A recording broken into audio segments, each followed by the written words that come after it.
नागलोकस्तुत्याय नव्यमङ्गलम्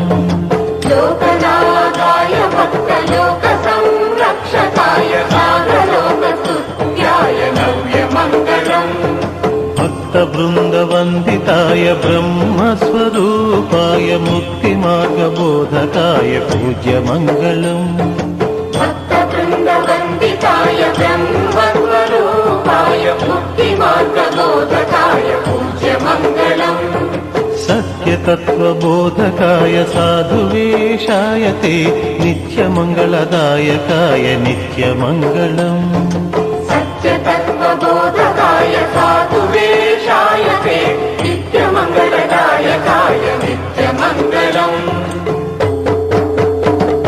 स्वामी साईनाथाय शिर्डीक्षेत्रवासाय मामकाभीष्टदाय महितमङ्गलम्